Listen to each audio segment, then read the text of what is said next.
beling pen kipoje kena langi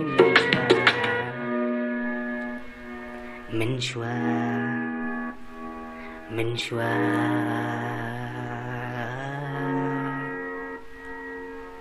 mentar lagi por kisni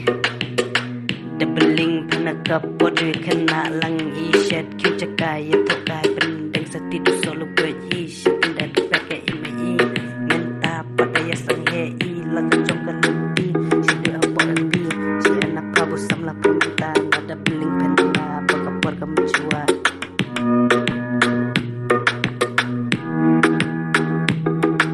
shed kicakai ya tokai pendeng setidu solo berji dan pakai imei menta pada ya sanghe ilang jongkan lebih sudah apa lebih siapa prabu samla perminta